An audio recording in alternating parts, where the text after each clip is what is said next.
बिस्मिल्लाहिर्रहमानिर्रहीम अस्सलामुअलैकुम। Welcome back to my channel. Students, कैसे हैं आप सब? होप कि आप सब बिल्कुल ठीक होंगे।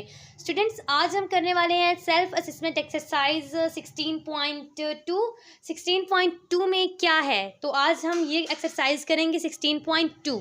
तो 16.2 यानी कि 16.1 और 16.2 ये सारी ऐसी एक्सरसाइजेज हैं ना, आपको पता चल रहा होगा कि सारी जिनसी हैं वो क्वेश्चन बेस हैं, तो ये इजी होती है। कुछ बच्चे होते हैं जिन्हें समझ नहीं आती है, तो उनके लिए मैं वीडियो बना रही हूँ। बाकी आई होप कि सबको समझ आ जाती है, लेकिन जिनको नहीं आती ये स्पेशल उनके लिए वीडियो है। तो स्टूडेंट्स, आप सब इसे देखें और इससे फ़ायदा उठाएं। बहुत सारे स्टूडेंट्स होते हैं जिनके पास गाइड्स भी होती हैं, लेकिन गाइड से भी समझना मुश्किल हो जाता है। और बहुत सारे स्टूडेंट्स ऐसे भी होते हैं जिनके पास गाइड्स नहीं होती हैं, तो उनके लिए भी ये वीडियो स्पेशल है। तो स्टूडेंट्स, क्वेश्चन नंबर 1 स्टार्ट करते हैं। उन्होंने कहा है आपने एक लिस्ट बनानी है जो कि रॉ मटेरियल पे होती है।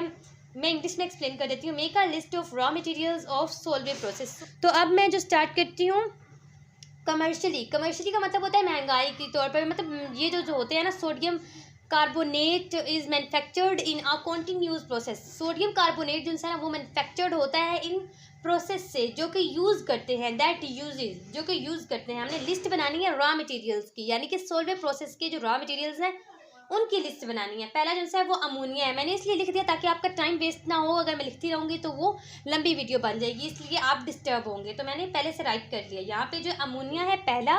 दूसरा जो है बेराइन है।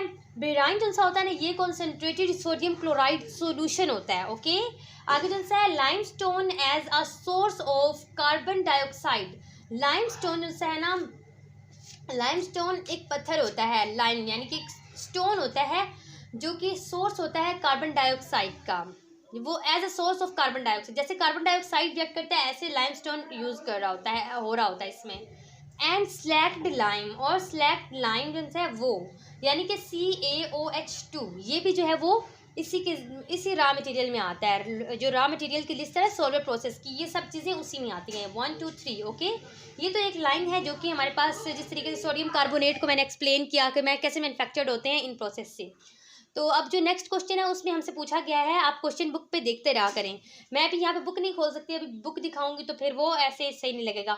तो चलिए अभी मैं पढ़ती हूँ। क्वेश्चन नंबर 2 है outline the basic reactions of solar process. आपने आउटलाइन करने हैं, यानी कि ये जो आपने सोलर प्रोसेस पढ़ा इस चैप्टर में, उसके अंदर से जो स्टेप्स हैं, यानी कि जो बेसिक रिएक्शंस हैं, बेसिक रिएक्शन जैसे सोलर प्रोसेस के, वो आपने यहाँ पे बताने हैं, उनकी लिस्ट बनानी है। तो चलिए फिर मैं वो सिर्फ लिस्ट उसकी बना के दिखाती हूँ। आंसर जो है वो सेकंड है।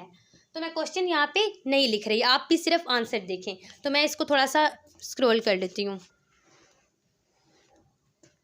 ताकि आपको आंसर अच्छे से नज़र आए। रिपेयरिंग ऑफ अमोनियल ब्राइन, तो मैं यहाँ पे लिख लेती हूँ। प्रिपरेशन होगा, प्रिपरेशन ऑफ अमोनियल बेराइन। कुछ लोग इसे बेराइन पढ़ते हैं, कुछ बराइन पढ़ते हैं, तो आप इसे बेराइन पढ़ लें। तो सेकंड जो है वो इसके सामने भी लिख सकते हैं आप, मैं नीचे लिख लेती हूँ। कार्बोनेशन। थर्ड जो है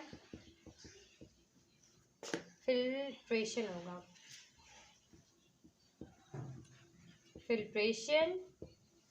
फोर्थ जो है वो हमारे पास है preparations of carbon dioxide.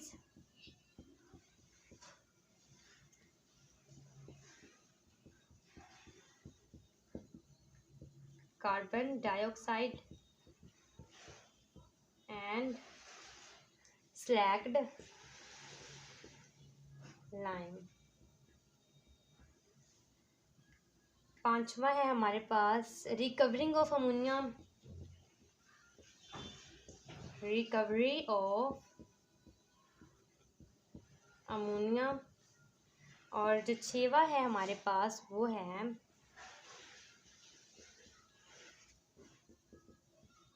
First calcination. तो अभी ये सारा जो है दूसरा सोल्व हो गया। अब मैं तीसरे की तरफ चलती हूँ। स्टूडेंट्स, कुछ बुक्स में ये क्वेश्चन होता है list out main steps of Solvay process. तो ये जो क्वेश्चन है ना, ये जो है वो थोड़ा गलत है, यानी ये क्वेश्चन नहीं हो सकता था। क्वेश्चन ये होना चाहिए था यहाँ पे, दूसरी बुक्स में ये है भी, क्वेश्चन लिखा हुआ है make a list of raw materials for manufacture of urea. तो यूरिया के मैन्युफैक्चर के लिए आपने जो रॉ मटेरियल यूज़ करते हैं उनके नाम लिखें। तो जो रॉ मटेरियल्स मैन्युफैक्चर करते हैं यूरिया को वो मैं यहाँ पे लिखती हूँ। आंसर लिख रही हूँ थर्ड का। आई होप आपकी बुक में भी यही क्वेश्चन होगा, लेकिन अगर नहीं है तो आप मुझे कमेंट करके बता सकते हैं कि आपका जो क्वेश्चन है, फिर मैं वो सोल्व करवा दूँगी। अमोनिया, चलिए मैं डिटेल से सॉल्व करवाती हूँ ताकि आपके पेपर में अच्छे मार्क्स भी आ जाएं। Manufacturing of urea, manufacture of urea consists of following steps।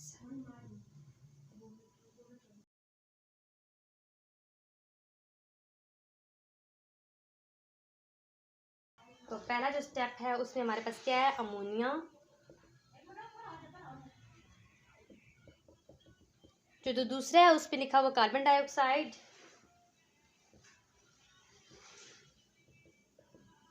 तो कार्बन डाइऑक्साइड को हम कैसे फॉर्मूले लिखते हैं, CO2, और इसे कैसे लिखते हैं, NH3। जब भी NH3 की बात आ जाए, जो आप समझ लिया करें कि ये अमोनिया की और CO2 की आ जाए तो कार्बन डाइऑक्साइड। ओके, तो जब पहले अब बात करते हैं जो रिएक्शन हुआ है, reaction between Na and CO two form ammonia carbonate. Reaction between, मैं बिटवीन यू लिख रही हूँ, आपने पूरा लिखना है, NH3 and CO2 to form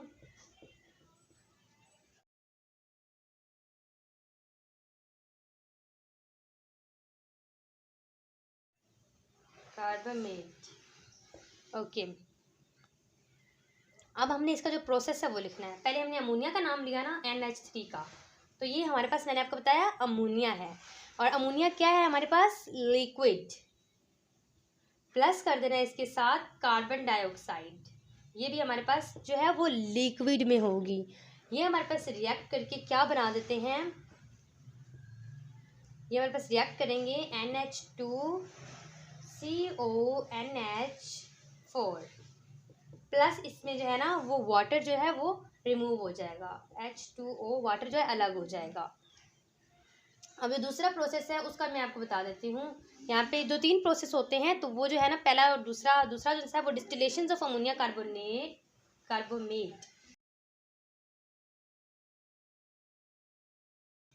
ammonia की जगह हम अमोनियम लिख देंगे कार्बोमेट।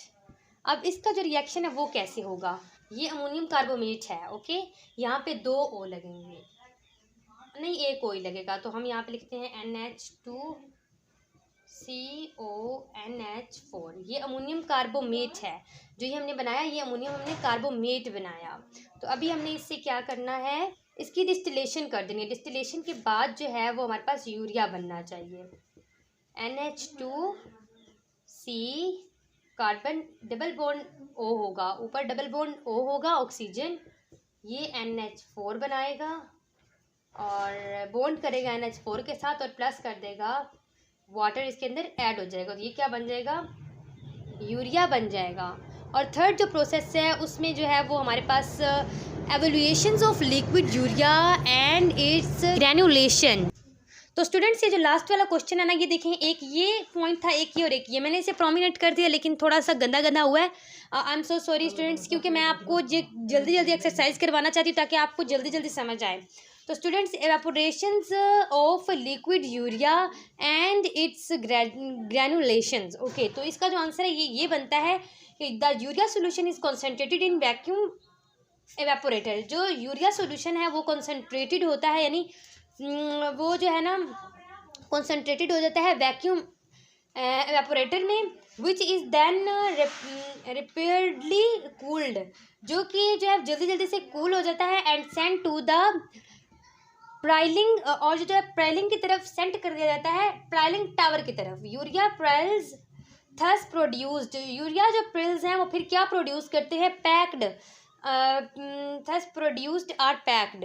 यूरिया प्रिल जो से होते हैं ना वो प्रोड्यूस होते हैं, वो पैक्ड हो जाते हैं, एंड थस मार्केटेड, और फिर मार्केटेड यानी कि और फिर उन्हें मार्केट कर दिया जाता है, मार्केट से भेज दिया जाता है। तो देखिए ये सारा जो है ना, ये एक बहुत अच्छा प्रोसेस है। ये सारा रॉ मटेरियल से जो है मैन्युफैक्चरर्स, जो कि मैन्युफैक्चरर्स ऑफ यूरिया से आते हैं।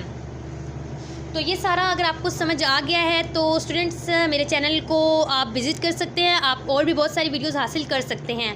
और जो भी स्टूडेंट्स चैनल पर पहली दफ़ा आए हैं तो वो चैनल को ज़रूर सब्सक्राइब कर दीजिएगा। सब्सक्राइब का बटन जैसे है वो नीचे दिया गया है, तो उसे आपने ज़रूर सब्सक्राइब कर देना है ताकि मेरी नई आने वाली वीडियोस आप तक सबसे पहले पहुंच सके। चलिए फ्रेंड्स, नेक्स्ट वीडियो तक मुझे दीजिए इजाज़त। अल्लाह हाफिज़। अपना भी बहुत सारा ख्याल रखिएगा, अपने पेरेंट्स का भी बहुत सारा ख्याल रखिएगा, क्योंकि पेरेंट्स दुनिया की सबसे बड़ी नेमत होते हैं। और जिनके नहीं हैं अल्लाह ताला उनको जन्नतुल फिरदौस में आला मकाम अता फ़रमाए, लेकिन जिनके हैं तो वो इस वक्त की कदर कर लें और अपने पेरेंट्स की इज़्ज़त और रिस्पेक्ट करें, ताकि जो है उनकी दुआओं से आप कामयाब हो जाएं। और पेरेंट्स की दुआएं बहुत ज़रूरी होती हैं। दुनिया की किसी भी चीज़, किसी भी इंसान की आप दुआएं ना लें, लेकिन अगर आपके साथ पेरेंट्स की दुआएं हैं ना, तो यकीन जानिए आप हर मोड़ पे कामयाब हो जाएंगे। तो चलिए, मुझे भी इस छोटी सी वीडियो में मैंने आपको अच्छे तरीके से समझाने की कोशिश की है। अल्लाह करे आपको समझ आ जाए। लेकिन स्टूडेंट इसमें था ही कुछ ऐसा नहीं जिसमें समझाया जाता, बस ये लास्ट वाला जो क्वेश्चन था उसमें हमारे पास थोड़े रिएक्शंस थे, और उसके बाद जो है बाकी कुछ भी नहीं है। आपने भी इन सबको कर लेना है। मुझे अपनी दुआओं में याद रखिएगा और अपना भी बहुत सारा ख्याल रखिएगा। नेक्स्ट वीडियो में मुलाकात होगी। अल्लाह हाफिज़।